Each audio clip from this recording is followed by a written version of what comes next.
কাইলৈ বৰ্ষাপাৰাত ভাৰত বনাম New Zealand Assam cricket সন্থা আৰু যান-বাহন আৰক্ষীৰ যুটীয়া সংবাদমেল এই টি20 খেলখনক লৈ বিশেষ পথ নিৰ্দেশনা দিয়া হৈছে কেইবাটাও পথত বাণিজ্যিক বাহন চলাচলত নিষেধাজ্ঞা প্ৰদান কৰা হৈছে একে দেৱ ৰোড একে আজাদ ৰোডত এই নিষেধাজ্ঞা কুল বসুমতাৰী পথ আৰু বিকে কাকতি বাণীকান্ত কাকতি ৰোডতো নিষেধাজ্ঞা ভূপেন হাজৰিকা পথ আৰু ৰাজীৱ গান্ধী পথতো নিষেধাজ্ঞা 2 বজাৰ পৰা বিয়লি 2 বজাৰ পৰা নিশা 12 বজা পৰ্যন্ত বাহাল থাকিব এই নিৰ্দেশনা লাল গণেশৰ পৰা বিৰুবাৰীলৈ পথছোৱা হ'ব ওৱান ৱে আৰু বিৰুবাৰীৰ পৰা সাইকেল ফেক্টৰী হৈ যোৱাৰ নিৰ্দেশ লগতে জৰুৰীকালীন সেৱাৰ ক্ষেত্ৰত নাথাকিব কোনো নিষেধাজ্ঞা ৰাজপথত পাৰ্কিং কৰিব নোৱাৰিব কোনো বাহন পাৰ্কিংৰ বাবে কেইবাটাও স্থান নিৰ্ধাৰণ কৰিছে প্ৰশাসনে মেৰেজ ৰোলিং ফিল্ড আৰ্য খেলপথাৰত পাৰ্কিংৰ ব্যৱস্থা আৰু স্থানীয় লোকৰ প্ৰৱেশৰ বাবে থাকিব বিশেষ ব্যৱস্থা মোবাইল আৰু বেগ লৈ প্ৰৱেশ কৰিব নোৱাৰিব খেলপথাৰত 4 বজাৰ লগে লগে দৰ্শকৰ বাবে খুলি দিয়া হ'ব গেট ভিআইপি কাৰ পাছ থকা সকলক কুলবসুমতাৰী পথেৰে প্ৰৱেশৰ নিৰ্দেশ দিয়া হৈছে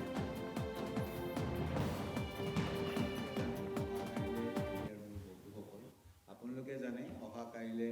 যিখন থাৰ্ড ইণ্টাৰনেশ্যনেল ক্ৰিকেট মেচ আছে ইণ্ডিয়া ভাৰ্চেছ নিউজিলেণ্ড সেইখন যাতে সকলোমে আমাৰ গুৱাহাটীবাসী যাতে উপভোগ কৰিব পাৰে তথা অসমৰ মানুহে উপভোগ কৰিব পাৰে তাৰ কাৰণে আমি এটা ট্ৰেফিক ৰেগুলেশ্যন এটা আমি কৰিছোঁ যিটো আগে পিছে যিমানকেইখন খেলা হয় অলমষ্ট সকলোখিনি একেই আছে যিহেতু খেলখন 7 বজাৰ পৰা আৰম্ভ হ'ব সন্ধিয়া সেইকাৰণে আমি ৰেষ্ট্ৰিকশ্যন যিবিলাক আছে ধৰক কমাৰ্চিয়েল গুডছ কেৰিং ভেহিকেল বিশেষকৈ আপোনালোকে জানে একে আজাদ ৰোডটো যিহেতু কনষ্ট্ৰাকশ্যন অফ নিউ ব্ৰিজ কাৰণে অলপ খেলি মেলি এটা অৱস্থাত আছে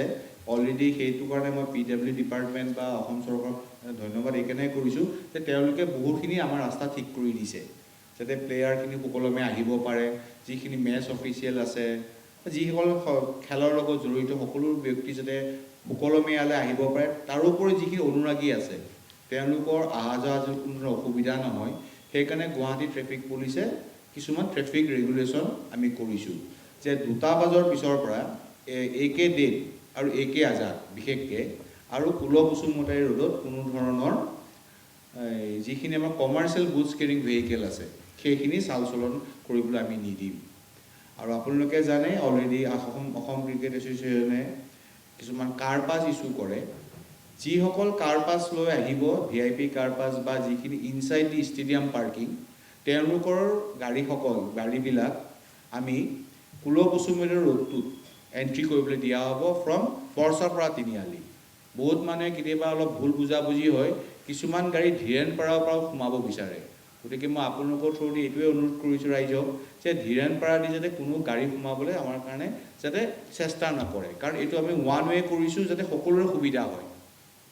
তাৰপিছত আছে আপোনালোকৰ যিসকল গাড়ী পাছ থাকিব লাল গণেশৰ পৰা টুৱাৰ্ডছ বিৰুবাৰীলৈ তো ওৱান ৱে হ'ব লাল গণেশৰ পৰা গাড়ীখিনি বিৰুবাৰী পেলাই ওলাই যাব পাৰিব কিন্তু বিৰুবাৰীৰ পৰা যিখিনি গাড়ী আহিব সেইখিনি গাড়ী আমি চাইকেল ফেক্টৰী ৰাইট চাইডে ডাইভাৰ্ট কৰাম এফ এ ডাইভাৰ্ট কৰা এইটো একে দেৱৰ ৰচনীৰে ওলাই যাব গাড়ীখিনি গতিকে একে আজাদ ৰোডটোৰ কথা আকৌ কৈছোঁ আপুনি লাল গণেশৰ পৰা ষ্ট্ৰেইট আহিব পাৰিব আপ টু বিৰুবাৰীলৈ আৰু বিৰুবাৰীৰ পৰা যিখিনি গাড়ী লাল গণেশৰ পৰা আহিব সেইখিনি গাড়ী আমি লাল গণেশত চাইকেল ফেক্টৰীৰ ওচৰত চাইকেল ফেক্টৰী ৰাইট চাইডে ডাইভাৰ্ট কৰে এফ এ ৰোডেদি আমি এইটো একে দেৱলৈ পঠিয়াই দিম সেইটো বেছিক আমাৰ ট্ৰেফিক প্লেন আৰু মই আপোনালোকক যিখন আমাৰ ৰেগুলেশ্যন দিছোঁ সেই ৰেগুলেশ্যন আপোনালোকক দি দিম যাতে আপোনালোকৰ